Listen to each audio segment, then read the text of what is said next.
ശ്രീല മാം, നമസ്കാരം. നമസ്തേ. നമസ്തേ.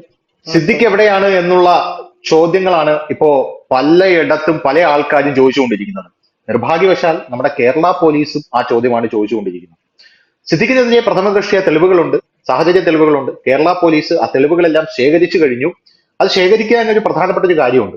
അതായത് സിദ്ദിഖിനെതിരെയുള്ള കേസ് അന്വേഷിച്ചത് കേരളത്തിലെ നട്ടലുള്ള 3 പെൺ പോലീസ് ഉദ്യോഗസ്ഥരാണ്. പൂങ്കുഴലി ഉൾപ്പെടുന്ന പെൺ പോലീസ് ഉദ്യോഗസ്ഥരാണ് എന്നറിയാമല്ലോ. നല്ല ഭംഗിയായിട്ട് ആ കേസ് അന്വേഷിച്ച് ആ കേസിൽ കൃത്യമായിട്ടുള്ള തെളിവുകൾ കളക്ട് ചെയ്ത് അത് കോടതിയിൽ ഹാജരാക്കി സിദ്ദിഖിനെ വ്യക്തമായി പൂട്ടിയിരിക്കുകയാണ് ഇവർ എന്നുള്ള കാര്യത്തിൽ ഇവർ അഭിനന്ദനം അർഹിക്കുന്നു എന്നുള്ളത് എന്റെ പേഴ്സണൽ ഒപ്പീനിയനാണ്. ഇനി രണ്ടാമത്തെ വിഷയം എന്ന് പറയുന്നത്, സിദ്ദിഖ് ഇപ്പൊ ഒളിവിലാണെന്നാണ് പറയുന്നത്. സിദ്ദിഖിനെ കേരള പോലീസിനെ കണ്ടെത്താനായിട്ട് സാധിക്കുന്നില്ല. അങ്ങനെ പറയുമ്പോൾ സിദ്ദിഖിനെ സംരക്ഷിക്കുന്നത് മലയാള സിനിമയിലെ CPM ബന്ധമുള്ള ഒരു പ്രമുഖ നടനാണ് എന്നുള്ള ആരോപണം ശക്തമായി ഉയർന്നു വരികയാണ്. മലയാളത്തിലെ ഒരു വടവൃക്ഷമാണ് അയാൾ എന്ന ആരോപണം ഉയർന്നു വരികയാണ്. അതുകൊണ്ട് സിദ്ദിഖിനെ സംരക്ഷിക്കുന്നത് ഇയാൾ തന്നെയാണ് എന്നാണ് നമുക്ക് കിട്ടുന്ന സൂചനകൾ. പിന്നെ പോരാത്തതിന് ഇപ്പോ വരുന്ന ആരോപണം, ഇപ്പൊ നടിയെ ആക്രമിച്ച കേസുമായിട്ട് ബന്ധപ്പെട്ട് ദിലീപിന് നേരെ ഉണ്ടായ ആ പോലീസിന്റെ ആ ഒരു വിജിലന്റ് ആയിട്ടുള്ള ആക്ഷൻ ഉണ്ടല്ലോ, അത് സിദ്ദിഖിന് നേരെ ഉണ്ടാകുന്നില്ല എന്നൊരു ആക്ഷേപം വലിയ രീതിയിൽ തന്നെ ഉണ്ട്. ഇപ്പൊ ഉദാഹരണം പറയുകയാണെങ്കിൽ, ഇപ്പൊ ദിലീപ് മുൻകൂർ ജാമ്യാപേക്ഷ സമർപ്പിച്ച സാഹചര്യത്തിൽ അദ്ദേഹത്തിന്റെ ആലുവയുടെ വീട്ടുപടിക്കൽ തന്നെ കേരള പോലീസ് തമ്പടിക്കുന്ന ഒരു സാഹചര്യം ഉണ്ടായിരുന്നു. പിന്നെ എന്തുകൊണ്ടാണ് സിദ്ദിഖിന്റെ കേസിൽ സിദ്ദിഖിന്റെ മുൻകൂർ ജാമ്യാപേക്ഷ തള്ളുവെന്ന് കേരള പോലീസിന് 100 അല്ല 150% ഉറപ്പായിരുന്നു. അതിനുശേഷം കേരള പോലീസ് ഞങ്ങളുടെ റഡാറിൽ സിദ്ദിഖ് ഉണ്ടെന്ന് പറഞ്ഞ് കാത്തിരുന്നു. ജാമ്യാപേക്ഷ തള്ളിയ ശേഷവും കേരള പോലീസ് ഇവിടെ കപ്പലണ്ടിയും കുറിച്ചുകൊണ്ട് നടക്കുകയായിരുന്നു, സിദ്ദിഖിന്റെ വീട്ടുപടിക്കൽ പോലും പോകാതെ. അപ്പോഴും ഞങ്ങളുടെ റഡാറിലുണ്ടെന്ന് പറഞ്ഞു. സിദ്ദിഖ് കടന്നു കഴിഞ്ഞ ശേഷം കേരള പോലീസ് പറയുകയാണ് സിദ്ദിഖ് കടന്നു, സിദ്ദിഖിന് വേണ്ടി വല വിരിച്ചിരിക്കുകയാണെന്ന് പറയുന്നു. ഈ ഹൈക്കോടതി വിധി വന്നതിന് പുറകില് ഇയാളുടെ കാക്കനാടുള്ള പടമുകളിലെ വീട്ടിലും ആലുവയിലുള്ള വീട്ടിലും കേരള പോലീസ് പോയിട്ട് സെർച്ച് ചെയ്തു. എന്നിട്ട് ഇയാളെ കിട്ടിയിട്ടില്ല. ഇയാൾ ഇപ്പൊ സുപ്രീം കോടതിയിലോട്ട് മൂവ് ചെയ്യാൻ പോകുന്നു എന്നാണ് അറിയാനായിട്ട് സാധിക്കുന്നത്. എന്താണ് ഇതിന് തോന്നുന്നത്? സുപ്രീം കോടതിയിലോട്ട് മൂവ് ചെയ്താൽ സിദ്ദിഖിന് ജാമ്യം കിട്ടും എന്നാണ് എന്റെ ഒരു നിഗമനം. കാരണം സിദ്ദിഖിന് വേറെ ക്രിമിനൽ ഹിസ്റ്ററി ഒന്നും ഇല്ലാത്തത് കൊണ്ട് ജാമ്യം കൊടുക്കാനുള്ള ഒരു സാധ്യത കാണുന്നുണ്ട് അല്ലേ? അതിനെക്കുറിച്ച് കൂടുതൽ പറയാൻ കഴിയില്ല. കാരണം എന്താണെന്ന് വെച്ചാൽ ഇപ്പോ ലോവർ കോർട്ട് തന്നെ, അതായത് ഹൈക്കോർട്ട് തന്നെ എടുത്ത തീരുമാനത്തിനകത്ത് സിദ്ദിഖിനെതിരെ ചില പ്രഥമ ദൃഷ്ട്യാ ചില സാഹചര്യ തെളിവുകൾ ഉണ്ട് എന്ന തരത്തിലുള്ള ഒരു പരാമർശം ഉണ്ട് എന്നാണ് ഞാൻ മനസ്സിലാക്കുന്നത്. അങ്ങനെ ഒരു പരാമർശം ഉണ്ടെങ്കിൽ അത് ചിലപ്പോ വലിയ രീതിയിൽ ചർച്ച ചെയ്യപ്പെടുന്ന ഒരു സാഹചര്യം സുപ്രീം കോടതിയിലും ഉണ്ടാകാം. അത് കൂടാതെ നോക്കുകയാണെങ്കിൽ മറ്റൊരു പ്രധാനപ്പെട്ട വിഷയം, ഈ നടി ഇരയാക്കപ്പെട്ട നടി ഇപ്പോൾ തടസ്സ ഹർജിയുമായി പോയിട്ടുണ്ട് എന്നാണ് മനസ്സിലാക്കാൻ സാധിക്കുന്നത്. എന്നിരുന്നാലും ഹയർ കോർട്ട് ആയതുകൊണ്ട് അന്വേഷണവുമായി സഹകരിക്കാമെന്നും നേരത്തെ ഒരു പ്രീ ഇൻസിഡൻസ് ഇല്ലാത്തത് കൊണ്ടുമൊക്കെ അത്തരത്തിൽ ചിലപ്പോൾ ഒരു പക്ഷേ ജാമ്യം കിട്ടാനുള്ള സാധ്യതയുമുണ്ട്. എന്നിരുന്നാലും കുറച്ച് കാലതാമസം ഈ അറസ്റ്റിന് ഉണ്ടാകുമെന്ന കാര്യത്തിൽ യാതൊരു സംശയവുമില്ല. അറസ്റ്റ് താമസിപ്പിക്കാമെന്നല്ലാതെ ജാമ്യം കിട്ടിയില്ലെങ്കിൽ ഇതിൽ പ്രത്യേകിച്ച് ഒന്നും ചെയ്യാനുമില്ല എന്നാണ് മനസ്സിലാക്കാൻ സാധിക്കുന്നത്. ഇവിടെ വളരെ പ്രധാനപ്പെട്ട ഒരു കാര്യം, ദിലീപിന്റെ കേസിൽ ദിലീപിനോട് കാണിച്ചതുപോലെയോ അല്ലെങ്കിൽ ദിലീപിനെ അറസ്റ്റ് ചെയ്യാൻ കാണിച്ച ശുഷ്കാന്തി ബാലചന്ദ്രകുമാർ എന്ന് പറയുന്ന ഒരു സാക്ഷിയുടെ ഒരു വാദം കേട്ടുകൊണ്ട് ഒരു കൃത്യമായ തെളിവുകൾ പോലും ഇല്ലാതെ കോടതിയിൽ എത്തിയപ്പോൾ ദിലീപിന് ജാമ്യം നിഷേധിക്കുമെന്നോ ഏതാണ്ടൊക്കെ ഉറപ്പുണ്ടായിട്ട് പോലും വളരെ കൃത്യമായി തന്നെ ദിലീപിന്റെ ഓഫീസിലും ദിലീപിന്റെ പ്രൊഡക്ഷൻ ഓഫീസിലും അതുപോലെ തന്നെ ദിലീപിന്റെ വീട്ടിലും ഒക്കെ മതില് ചാടിക്കടന്നും അകത്ത് കയറിയും ഒക്കെ ഇവിടെ പോലീസ് കാവൽ നിന്ന കഥ നമുക്കറിയാവുന്നതാണ്. ഇവിടെ എന്തുകൊണ്ടാണ് സിദ്ദിഖിന്റെ ഈ വിഷയവുമായി ബന്ധപ്പെട്ട് ധനുഷ് തന്നെ പറഞ്ഞല്ലോ, നന്നായി കൃത്യമായ തെളിവുകൾ ശേഖരിക്കാൻ അന്വേഷണ ഉദ്യോഗസ്ഥർക്ക് കഴിഞ്ഞുവെന്ന്.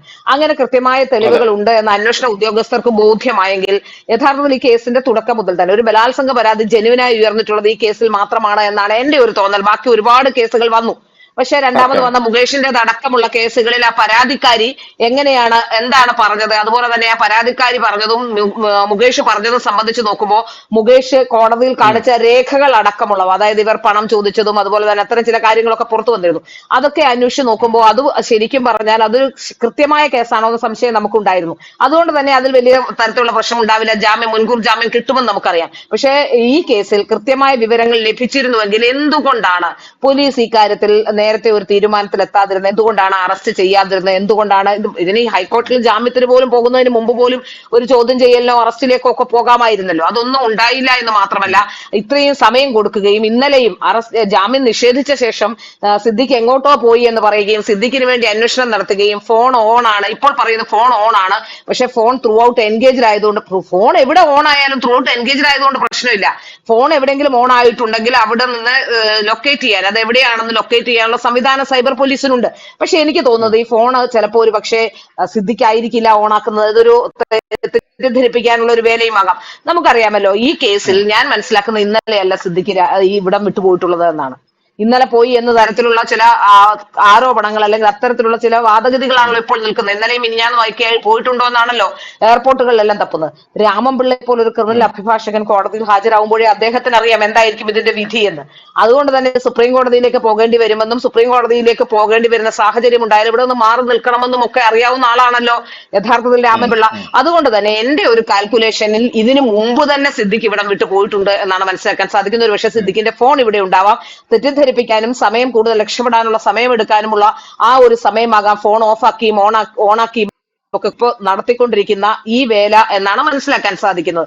ഏതായാലും ഇവിടെ ആരോ സിദ്ദിഖിനെ സംരക്ഷിക്കുന്നുണ്ട് എന്ന കാര്യത്തിൽ യാതൊരു സംശയവുമില്ല. കാരണം ഇത്രയും പ്രമാദമായ ഒരു കേസിൽ സിദ്ദിഖിനെ അറസ്റ്റ് ചെയ്യാതിരിക്കുകയും സിദ്ദിഖിന് ആനുകൂല്യങ്ങൾ നൽകുകയും ചെയ്യുമ്പോൾ നമുക്ക് മനസ്സിലാക്കാൻ സാധിക്കുന്നത് ആരോ CPM-മായി ബന്ധമുള്ള നടന്മാർക്ക് അതിന് സാധിക്കുള്ളൂ, മറ്ററിഞ്ഞില്ല. ഇനി ഇതിനും അപ്പുറം ആരെയൊക്കെയോ സംരക്ഷിക്കാനുള്ള പോലീസിനുണ്ടായിരുന്നു എന്ന് വ്യക്തമാക്കുന്നല്ലേ. ഇനിയും ഈ സിദ്ദിഖിന്റെ ജാമ്യ ഹർജിയുമായി ബന്ധപ്പെട്ട് കോടതിയിലെത്തിയപ്പോൾ സർക്കാരിനെ അതിരൂക്ഷമായി വിമർശിച്ചിട്ടുണ്ട് കോടതി. കാരണം ഈ ഹേമ കമ്മിറ്റി റിപ്പോർട്ട് ഇത്രയും ദിവസം വെച്ചുകൊണ്ടിരുന്നതുകൊണ്ട് തന്നെ അതുകൊണ്ട് തന്നെ നമുക്ക് മനസ്സിലാക്കാൻ സാധിക്കുന്നത് എന്താണ്, ആദ്യം മുതൽ തന്നെ ഈ ഹേമ കമ്മിറ്റി റിപ്പോർട്ടുമായി ബന്ധപ്പെട്ട ചില പേരുകൾ പുറത്തു വരാതിരിക്കാനും ചിലരെ സംരക്ഷിക്കാനുമുള്ള നീക്കങ്ങൾ കേരളത്തിലെ സർക്കാർ നടത്തിയിരുന്നു എന്ന് വ്യക്തമാവുകയാണ്. ഇതൊക്കെ ഉള്ളപ്പോഴാണ് ഇപ്പോൾ ഒരു കേസ് ഇതിന്റെ ഇത്രമേൽ കേസിന്റെ അന്വേഷണവും ഒക്കെ മുന്നോട്ട് പോയിട്ടും തെളിവുകൾ കിട്ടിയിട്ട് പോലും സിദ്ദിഖിനെ അറസ്റ്റ് ചെയ്യാതിരിക്കാനും സിദ്ദിഖിന് ജാമ്യം നേടാനും അല്ലെങ്കിൽ ജാമ്യം സുപ്രീം കോടതി വരെ പോകാനുമുള്ള ഒരു അവസരം കേരളത്തിലെ പോലീസ് ഒരുക്കി കൊടുക്കുന്നത്. എങ്ങനെയാണ് ഈ അന്വേഷണ സംഘത്തെ വിശ്വസിക്കാൻ കഴിയുക? അന്വേഷണ സംഘത്തിന് മറ്റേതെങ്കിലും തരത്തിലുള്ള ഇൻഫ്ലുവൻസ് ഇല്ല എന്ന് നമുക്ക് എങ്ങനെ ചിന്തിക്കാൻ കഴിയും? ഇതൊക്കെ അന്വേഷിക്കേണ്ട കാര്യമല്ലേ? അപ്പൊ സിദ്ദിഖുമായിട്ട് ബന്ധപ്പെട്ട് ഇത്തരത്തിലുള്ള വിഷയങ്ങളൊക്കെ വരുമ്പോ സിദ്ദിഖിനെതിരെ കിട്ടിയിരിക്കുന്ന തെളിവുകൾ, ആ തെളിവുകളാണ് ഇനി അടുത്തതായിട്ട് നമുക്ക് ചർച്ച ചെയ്യപ്പെടേണ്ടത്. അതായത് ആദ്യം ഈ യുവതി പറഞ്ഞ കാര്യങ്ങൾ എല്ലാം തെറ്റാണ് എന്നുള്ള രീതിയിൽ പല ആൾക്കാരും അതിനെ വ്യാഖ്യാനിച്ചു. പിന്നെ ഈ യുവതിയുടെ ഒരുപാട് ചരിത്രം ഇവര് തോണ്ടി പുറത്തേക്ക് കൊണ്ടുവന്നു. ഈ യുവതി അവിടെ നിന്ന് പുറത്താക്കപ്പെട്ട ഒരു യുവതിയാണ്. ഈ യുവതി സ്വന്തം സഹപാഠിയുടെ നഗ്ന ദൃശ്യങ്ങൾ പിടിച്ച് സമൂഹ മാധ്യമങ്ങൾ പരത്തുന്ന യുവതിയാണ് എന്നൊക്കെ പറഞ്ഞ് വലിയ രീതിയിലുള്ള ഒരു എന്താ പറയാ റൂമേഴ്സ് അല്ലാതെ സത്യമാണ് എന്നുള്ള രീതിയിലുള്ള തെളിവ് സഹിതം പല ആൾക്കാരും കൊണ്ടുവന്നു. കഴിഞ്ഞ ദിവസം കോടതി പറഞ്ഞത് ഇങ്ങനെ, അതായത് ഒരു പ്രോസ്റ്റിറ്റ്യൂട്ട് ആണെങ്കിൽ പോലും നമ്മുടെ പിങ്ക് സിനിമയിൽ പറയുന്നത് പോലെ അവളുടെ ദേഹത്ത് കൈവയ്ക്കരുത്, അവിടെ സമ്മതമില്ലാതെ എന്ന് പറഞ്ഞാൽ നോ മീൻസ് നോ. അതാണ്. അതിപ്പോ നിങ്ങളുടെ ഭാര്യ ആയാലും ശരി, ഒരു പ്രോസ്റ്റിറ്റ്യൂട്ട് ആയാലും ശരി, അത് നോ എന്ന് പറഞ്ഞാൽ നോ തന്നെയാണ്. അവളുടെ സമ്മതമില്ലാതെ അവളുടെ ദേഹത്ത് കൈവച്ചാൽ അത് റേപ്പ് തന്നെയാണ് എന്ന് കോടതി പറഞ്ഞു. എന്നിട്ട് കോടതി കേരള പോലീസിനെയും ഹേമ കമ്മിറ്റി റിപ്പോർട്ടിന്റെ പശ്ചാത്തലത്തിൽ കേരള സർക്കാരിനെയും എടുത്തിട്ട് അലക്കുന്ന കാഴ്ചയാണ് നമുക്ക് കാണാനായിട്ട് സാധിച്ചത്. പക്ഷേ ഇതില് ഏറ്റവും അധികം, അതായത് ഈ യുവതിക്ക് ഇപ്പോ 100% വിശ്വാസ്യത എന്ന് നമുക്ക് പറയേണ്ടി വരും. കാരണം ഈ യുവതി പറഞ്ഞൊരു കാര്യമുണ്ട്, ആദ്യം മുതലേ ഇവർ ആവർത്തിക്കുന്ന, അതായത് നമുക്ക് ബാക്കിയുള്ള ഇപ്പൊ ജയസൂര്യക്ക് എതിരെ ആരോപണം ഉന്നയിച്ച യുവതിയുടേതാണെങ്കിലും മുകേഷിനെതിരെ ആരോപണം ഉന്നയിച്ച യുവതിയുടേതാണെങ്കിലും ഇവരുടെയൊക്കെ മൊഴികൾ നമ്മൾ എടുത്ത് നോക്കിക്കഴിഞ്ഞാൽ പിന്നീട് ഇവർ അത് പറയുമ്പോൾ അതിൽ വൈരുദ്ധ്യം നമുക്ക് കാണാനായിട്ട് സാധിക്കും, ഇല്ലേ? പിന്നീട് ഇവരത് പറയുമ്പോൾ അത് നമുക്ക് എവിടെയൊക്കെ ഒരു വൈരുദ്ധ്യം. പക്ഷെ ഈ യുവതി 2019 മുതൽ അല്ലെങ്കിൽ 2019-20 അന്ന് മുതൽ സിദ്ദിഖിനെതിരെ പറഞ്ഞുകൊണ്ടിരിക്കുന്ന കാര്യങ്ങളിൽ മീറ്റൂവിൽ തുടങ്ങി പറഞ്ഞുകൊണ്ടിരിക്കുന്ന കാര്യങ്ങളിൽ ഒരു വൈരുദ്ധ്യവുമില്ല. കാര്യങ്ങൾ വ്യക്തമാണ്, അവർക്കും കാര്യങ്ങൾ വ്യക്തമാണ്.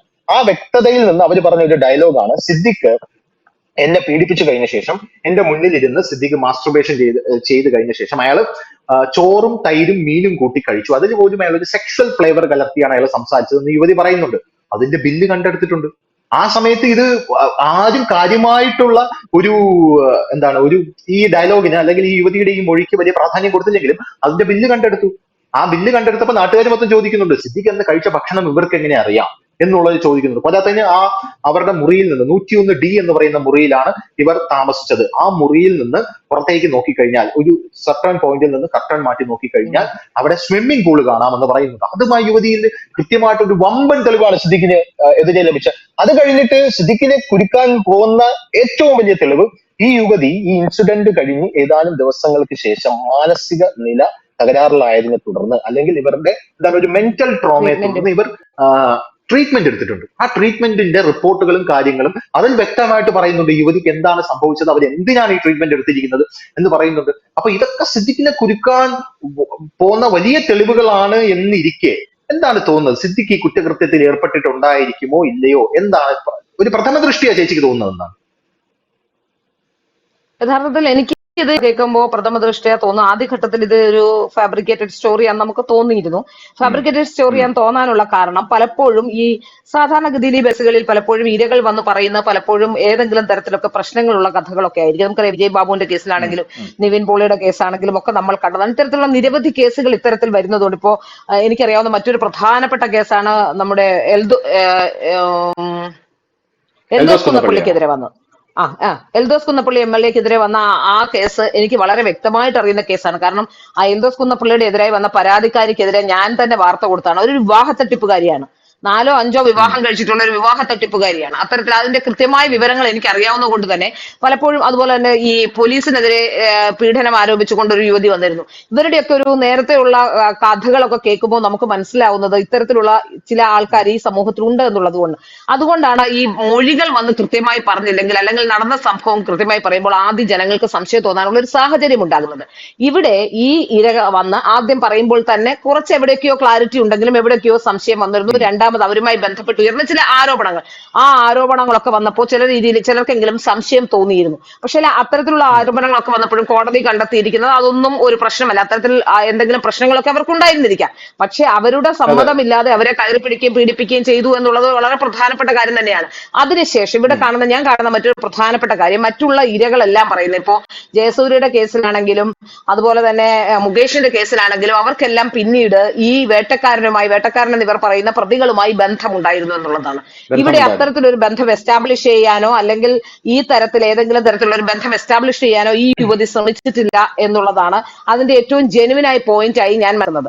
അവർ പറയുന്നത് ആരോപണങ്ങളിൽ കഴമ്പുണ്ട് എന്ന ഒരു തോന്നൽ നമുക്ക് എവർക്കും ഉണ്ടാകുന്നുണ്ട്. കാരണം അവർ പറഞ്ഞ വാക്കുകളിൽ നിന്നും അത് മാത്രമല്ല ഇപ്പോൾ ഈ കണ്ടെടുത്തു എന്ന് പറയപ്പെടുന്ന രേഖകളിൽ നിന്നും ഒക്കെ നമുക്ക് മനസ്സിലാക്കാൻ സാധിക്കുന്നത് പറഞ്ഞ ആരോപണങ്ങളിൽ കഴമ്പുണ്ടായിരുന്നു എന്നുള്ളത് തന്നെയാണ്. അതുകൊണ്ട് തന്നെയാണ് ഒരുപക്ഷെ കോടതിയും അത്തരത്തിൽ മെറിറ്റിലേക്ക് കടന്നിട്ടില്ല എങ്കിൽ പോലും കോടതിയും പ്രഥമ ദൃഷ്ടിയായ വിഷയത്തിൽ ചില കാര്യങ്ങളുണ്ട് എന്ന കണ്ടെത്തൽ നടത്തിയിരിക്കുന്നത്.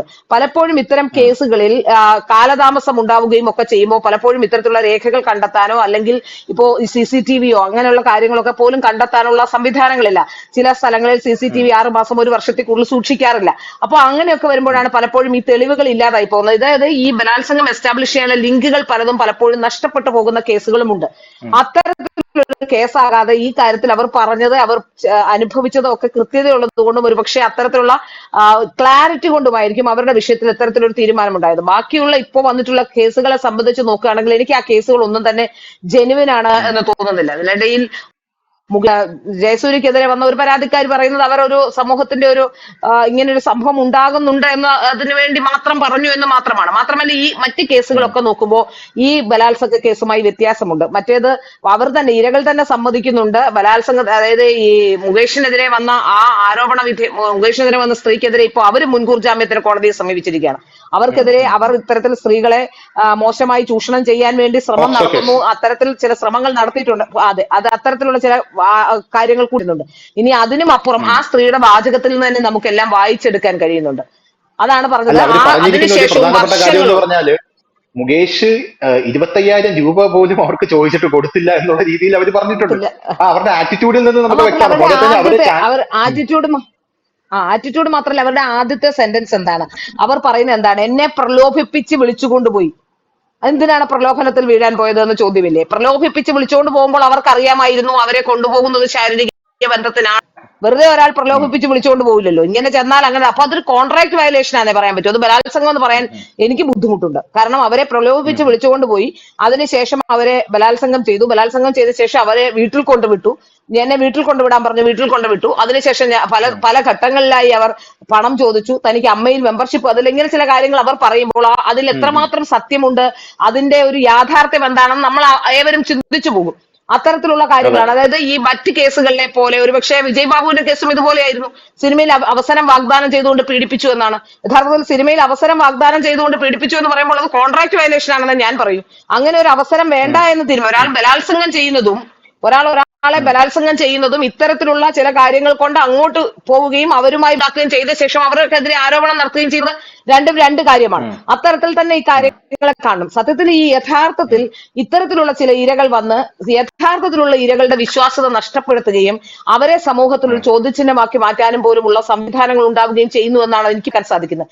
ഇവിടെ തന്നെ നമ്മൾ ആലോചിച്ച് നോക്കൂ, ഈ വന്ന കേസുകളിലെല്ലാം ഇപ്പോൾ മുകേഷുമായി ബന്ധപ്പെട്ടാണെങ്കിലും ഇടവേള ബാബുവുമായി ബന്ധപ്പെട്ടാണെങ്കിലും രഞ്ജിത്തിനാണെങ്കിലും ഒക്കെ തന്നെ, രഞ്ജിത്തിന്റെ കാര്യത്തിലൊക്കെ എല്ലാ വിഷയത്തിലും അവർക്കെല്ലാം ജാമ്യം ലഭിച്ചിട്ടുണ്ട്.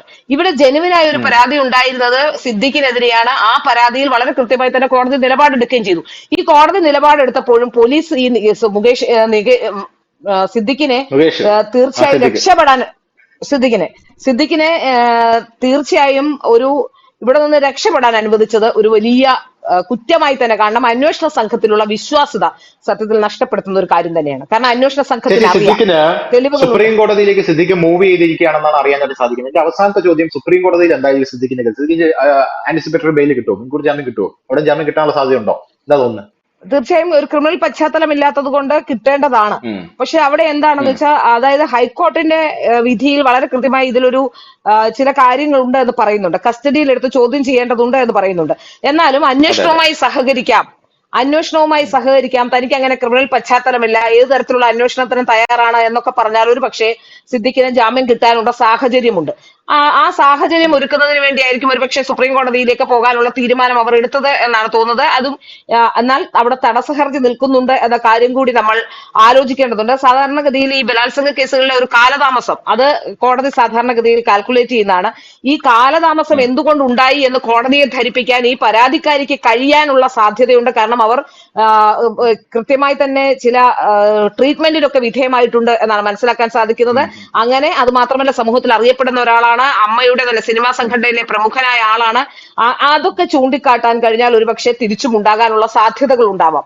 അത്തരത്തിലുള്ള സാധ്യതകളിലേക്കാണ് ഇപ്പോൾ വിരൽ ചൂണ്ടുന്നത്. സാധാരണഗതിയിൽ ക്രിമിനൽ പശ്ചാത്തലം ഇല്ലാത്തവർക്ക് ഇത്തരത്തിലുള്ള പ്രശ്നം ഉണ്ടായാൽ അതിൽ ജാമ്യം കിട്ടേണ്ടുന്ന ഒരു അവസ്ഥയുണ്ട്. പക്ഷെ ദിലീപിന്റെ കേസുമായി ബന്ധപ്പെട്ട് നോക്കുകയാണെങ്കിൽ രണ്ടും വ്യത്യസ്തമായ രണ്ട് കേസുകളാണ്. ദിലീപ് ഈ കുറ്റകൃത്യത്തിൽ നേരിട്ട് ഇടപെട്ടിട്ടില്ലാത്ത ഒരാളാണ്. എന്നാൽ ഇവിടെ നോക്കുകയാണെങ്കിൽ സിദ്ദിഖ് കുറ്റകൃത്യത്തിൽ നേരിട്ട് ഇടപെട്ടിട്ടുള്ള ഒരാളാണ് എന്നുള്ളതാണ് അവിടെ നമുക്ക് സ്ഥാപിക്കാൻ കഴിയുന്ന, അല്ലെങ്കിൽ അഭിഭാഷകന് സ്ഥാപിക്കാൻ കഴിയുന്ന ഒരു പ്രധാനപ്പെട്ട കാര്യം. മാത്രമല്ല ഇൻഫ്ലുവൻഷ്യൽ ആയതുകൊണ്ട് തന്നെ തെളിവ് നശിപ്പിക്കപ്പെടുകയും ഇരകളെ ഏതെങ്കിലും രീതിയിൽ അപായപ്പെടുത്താനുള്ള ശ്രമം ഉണ്ടാകാം എന്നൊക്കെ ഉള്ള വാദങ്ങളായിരിക്കും മുന്നോട്ട് വെക്കുക. ഏതായാലും സുപ്രീം കോടതിയിലേക്ക് പോയി സുപ്രീം കോടതിയിലെ ഒരു ഇത് വന്നാൽ മാത്രമേ നമുക്ക് എന്താണ് ഇതിന്റെ ഒരു യാഥാർത്ഥ്യ വശത്തിലേക്ക് പോകാൻ സാധിക്കുള്ളൂ. ഏതായാലും കസ്റ്റഡിയിലെടുത്ത് ചോദ്യം ചെയ്യണം എന്ന വാദം നിലനിൽക്കുന്നുണ്ട്. പക്ഷെ ഇത്രയും തെളിവുകൾ ശേഖരിച്ചതുകൊണ്ട്, ഏതാണ്ട് തെളിവുകളൊക്കെ ശേഖരിച്ചു കഴിഞ്ഞു, ഇനി ചോദ്യം ചെയ്യൽ മാത്രമേ ബാക്കിയുള്ളൂ, അത് താൻ സഹകരിച്ചോളാം, വിളിക്കുന്ന ദിവസങ്ങൾ പോകാം എന്നൊക്കെ പറഞ്ഞ് ഒരു പക്ഷേ ഇത് ജാമ്യം കിട്ടാനുള്ള സാധ്യതയുമുണ്ട്. ആ സാധ്യതകളിലേക്കാകും ഒരുപക്ഷെ രാമൻപിള്ള എന്ന അഭിഭാഷകൻ അടക്കം ഇപ്പോൾ വിരൽ ചൂണ്ടുന്നതും. അതുകൊണ്ട് തന്നെയാവാം ഒരുപക്ഷെ ഇപ്പോ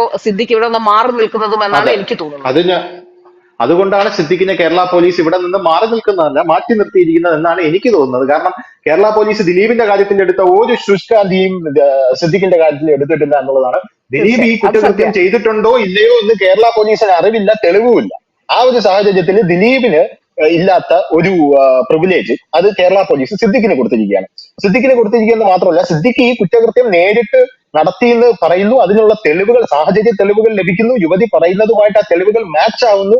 കോടതി ജാമ്യം പോലും നിഷേധിക്കുന്ന ഈ സാഹചര്യത്തിൽ കേരള പോലീസ് ഇപ്പോഴും ഇരുട്ടിൽ തപ്പിക്കൊണ്ടിരിക്കുകയാണ് എന്നുള്ളതാണ്. എന്തായാലും വരും മണിക്കൂറിലെങ്കിലും സിദ്ദിഖിനെ കേരള പോലീസ് പിടിക്കുമോ എന്നുള്ളത് നമുക്ക് കണ്ടറിയേണ്ട ഒരു കാര്യമാണ്. ഇല്ലെങ്കിൽ സിദ്ദിഖ് സുപ്രീം കോടതിയിൽ എനിക്കും തോന്നുന്നില്ല, എങ്കിലും നമ്മൾ കണ്ടറിയേണ്ട ഒരു കാര്യമാണെന്നാണ് എനിക്ക് തോന്നുന്നത്. കാരണം കേരള പോലീസിന് സിദ്ദിഖ് എവിടെ ഉണ്ടെന്ന് കൃത്യമായിട്ട് അറിയാം. അത് അറിഞ്ഞുകൂടാത്ത ആൾക്കാരൊന്നുമില്ല കേരള പോലീസ്. പക്ഷെ എങ്കിലും ഒരു ഇൻഫ്ലുവൻസ്, ഒരു വലിയൊരു നടന്റെ CPM-ഉമായിട്ട് ബന്ധമുള്ള മലയാളത്തിലെ ഒരു വലിയ നടന്റെ ഇൻഫ്ലുവൻസ് ഇതിന്റെ പിറകിലുണ്ട് എന്നുള്ള സംശയങ്ങൾ പല കോണിൽ നിന്നായിട്ട് ഉയർന്നു വരുന്നു, പല സൂചനകൾ ലഭിച്ചുകൊണ്ടിരിക്കുന്നു. ആ ഒരു സാഹചര്യത്തിൽ എന്താണ് സംഭവിക്കുകയെന്ന് വരും മണിക്കൂർ നമുക്ക് കണ്ടറിയാം. എന്തായാലും thank you Sreelesh, thank you so much. Thank you. കൂടുതൽ വാർത്തകളും വിശേഷങ്ങളും നിങ്ങളിലേക്ക് എത്താൻ ABC മലയാളം സബ്സ്ക്രൈബ് ചെയ്യുക, ബെൽ ബട്ടണും അമർത്തുക.